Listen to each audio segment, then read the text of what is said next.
नमस्कार, मी अरबाज शेख. मी आता सोलापूरमध्ये नोबल हॉस्पिटलसमोर उभा आहे.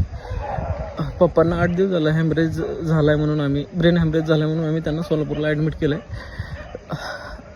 तर त्यांचा हार्टचा थोडा प्रॉब्लेम झाला म्हणून आम्ही त्यांना नोबेलला शिफ्ट केलं होतं.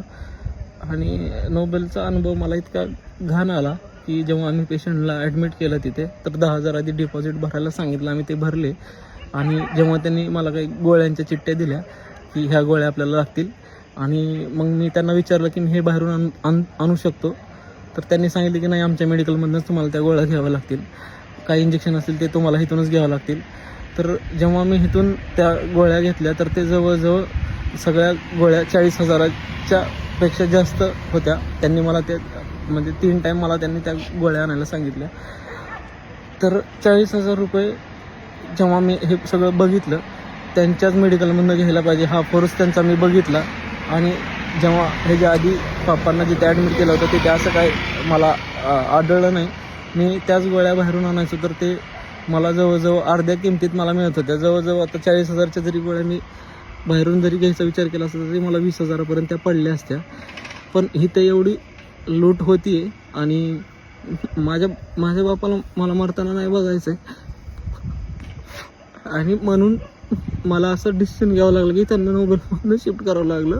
आणि इथे खूपच वाईट अनुभव होता मला आजचा. ह्याच्यावर जाणकारांनी ह्याच्यावर काहीतरी मला सांगावं की माझ्या वडिलांना मी कुठे ट्रीटमेंट करायला पाहिजे आणि कसं ट्रीटमेंट करायला पाहिजे. मला आत्ता काहीच कळत नाही. पण माझ्या बापाला मला वाचवायचं आहे काही करून. मला मदत करा प्लीज.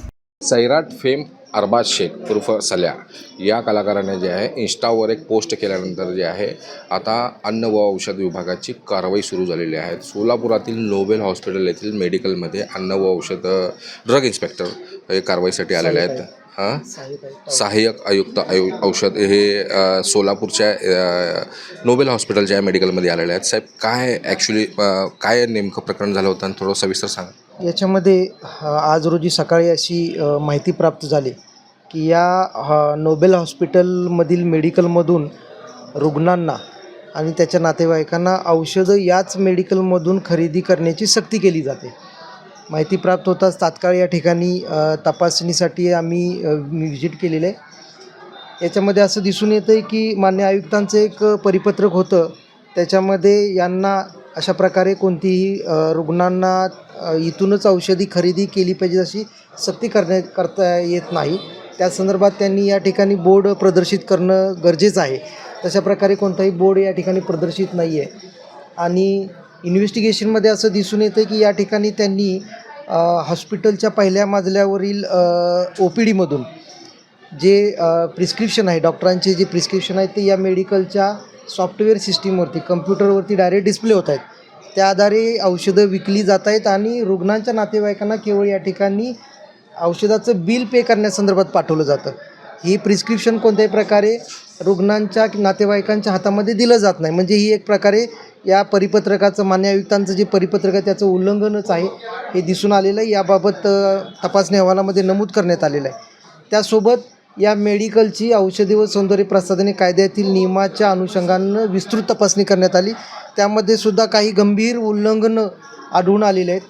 आणि ही जी उल्लंघनं आढळली आहेत ही जनआरोग्याच्या स्वास्थ्याच्या दृष्टिकोनातून अत्यंत घातक असल्यामुळं मी आज या मेडिकल दुकानाला तात्काळ औषध विक्री बंद करण्याचे आदेश जारी करतो आहे. परंतु तुम्हाला जे आहे कुठून आदेश आला होता? हा तुकाराम मुंडे यांच्याकडून आदेश आला होता? माननीय आयुक्तांकडून आणि माननीय सहआयुक्त पुणे विभाग यांच्याकडून याबाबत मला सूचना प्राप्त झाली आणि या ठिकाणी असं कंपल्शन केलं जातं याबाबत माहिती प्राप्त झाली. त्या अनुषंगाने मी या ठिकाणी तात्काळ तपासणीसाठी व्हिजिट केली. परंतु हे खरं आहे का, ते जे सैराट फेमचे जे कलाकार आहे सल्या शेख, त्यांचा जो त्यांनी मी मगाशी जसं तुम्हाला नमूद केलं की याच्यामध्ये त्यांच्या या माहितीमध्ये तथ्य आहे, त्या अनुषंगानं आपण तसं नमूद केलेलं आहे. परंतु ह्या मेडिकलची टर्नओव्हर वगैरे पाहता तुम्हाला कसं वाटतं ते? नाही, आपल्या कायद्यातील नियमानुसार आपण सर्व जी काय उल्लंघन औषध विक्री संदर्भातली जी उल्लंघन आहे ती सर्व आपण नमूद केलेली आहेत. आणि त्याच्या अनुषंगानं आपण आता तात्काळ औषध विक्री बंदचे आदेश देतो आहे आणि त्यानंतर त्यांना आपण कारणे दाखवून नोटीस जारी करून पुढील कारवाई घेतो आहे. म्हणजे फार्मासिस्ट म्हणजे हे पूर्ण सील ही पेढी सील करणार का? म्हणजे बंद करतोय आपण, औषध विक्री बंद करण्याचे तात्काळ आदेश देतोय, पेढी बंद करण्याचे आदेश देतोय आपण. मग आता ह्या रुग्णालयातील जे रुग्ण कुठं जायचं आता? या रुग्णालयातील आपल्या इथे सोलापूरमध्ये या रुग्णालयाच्या परिसरामध्ये पण बरेच मेडिकल स्टोर्स आहेत जे परवानाधारक आहेत, त्यांच्याकडून सुद्धा ते औषध खरेदी करू शकतात. नाही, परंतु आता ह्या डॉक्टरनी लिहिलेलं जे औषध आहे मिळतात, त्या सर्वत्र मिळतात ते. नाही, म्हणजे त्या डॉक्टरांना अशा काही सूचना केल्यात का की कंटेन लिहायचं ब्रँड नेम लिहायचं नाही असं काय? नाही, आता सद्यस्थितीत आपण या मेडिकल स्टोअरमध्ये उल्लंघन सर्व नोंद केलेले आहेत आणि त्या अनुषंगानं आपण पहिली इथली कारवाई पूर्ण करतोय. नाही, म्हणजे ह्या रुग्णालयात जे आहे अतिदक्षता विभाग आहे, ICU डिपार्टमेंट आहे, तर त्या रुग्णांना तात्काळ औषधं किंवा इंजेक्शन लागते, त्यावेळेस रुग्णांनी दुसऱ्या मेडिकलला जाऊन असं वेळ वाया गेलं तर त्याच्यामध्ये रुग्णाचं काय नाही, बरं? आपल्या या रुग्णालयाच्या जवळपासच सर्व परवानाधारक मेडिकल स्टोर्स आहेत, तिथून हे रुग्ण घेऊ शकतात औषध. आणि त्या संदर्भातलंच परिपत्रक आहे की इथूनच औषधं घेतली पाहिजेत असं कोणतंही कंपल्शन यांना करता येत नाही, सक्ती करता येत नाही. त्यांनी कोणत्याही परवानाधारक मेडिकल स्टोर्समधून औषधं घेणं गरजेचं आहे. आपल्यासोबत होते सोलापुरातील ड्रग सहाय्यक आयुक्त अरुण गोडसे यांनी प्रतिक्रिया दिली आहे. आता सध्या तरी ही पेढी जी आहे बंद करण्यात आलेली आहे आणि पुढील कारवाईसाठी जे पुढील कार्यवाही होईपर्यंत हा सीलच राहणार आणि रुग्णांना एक आव्हान पण केलेलं आहे. महाराष्ट्र टाइम्सचं इरफान शेख, सोलापूर.